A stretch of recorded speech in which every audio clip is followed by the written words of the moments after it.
Praise the lord. April 22వ తేదీ 2025. ఈరోజు దేవుని వాగ్దానము.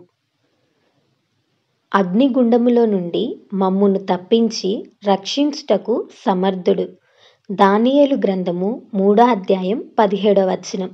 ఈ వాక్యం ద్వారా మనం తెలుసుకోవాల్సిన విషయం ఏంటంటే, ఈ మాటలు ఎవరు పలుకుతున్నారు అని మనం చూసినప్పుడు షడ్రకు, మెషకు, అబేద్నగో అనేవారు మాట్లాడుతున్న మాటలివి. ఎవరితో మాట్లాడుతున్నారంటే, ఆనాడు బబులోను సామ్రాజ్యానికి చక్రవర్తిగా ఉన్నటువంటి ప్రభావము కలిగిన, ఘనత కలిగిన, పరాక్రమము కలిగిన రాజైన నెబుకద్నెజర్తో మాట్లాడుతున్న మాటలివి. ఎంత విశ్వాసంతో పలుకుతున్నారో మనం ఇక్కడ గమనించవచ్చు. అగ్నిగుండము నుంచి తప్పించడానికి మా ప్రభువు సమర్థుడని చెప్తున్నారు. వారు ఏ విధంగా చెప్పారో ఆ విధంగానే దేవుని కార్యాన్ని వారు చూడగలిగారు. మన విశ్వాసమే మన జీవితంలో అద్భుత కార్యాలను మన ముందుంచుతుంది. నీ జీవితంలో దేవుడి ఎడల విశ్వాసం ఉన్నప్పుడు నీ ముందున్న శత్రువుతో నీవు కూడా అలానే మాట్లాడతావు. ఆ రోజు గొల్యాతుతో దావీదు అలానే మాట్లాడాడు.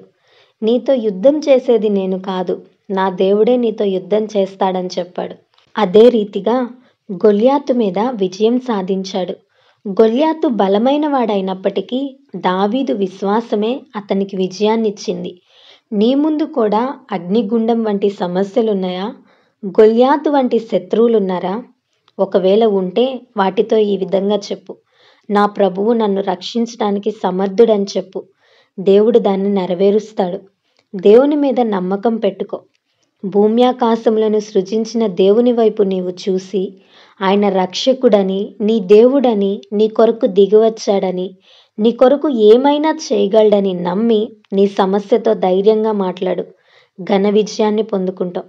ఆ సమస్య నుంచి తప్పక బయటపడతావు.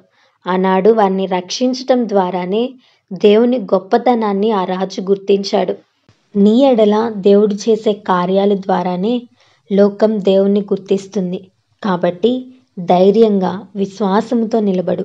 అద్భుతాలు చూస్తావు. అట్టి కృప దేవుడు మనందరికీ దయచేయునుగాక. ఆమేన్. ఈ వీడియో మీకు దీవెనకరంగా, ఆశీర్వాదకరంగా అనిపించినట్లయితే లైక్ చేయండి, షేర్ చేయండి, కామెంట్ చేయండి, సబ్స్క్రైబ్ చేసుకోండి. మీ ప్రార్థన అవసరతలను మాకు కామెంట్ రూపంలో తెలపండి. మీ కొరకు తప్పక ప్రార్థిస్తాం. God bless you.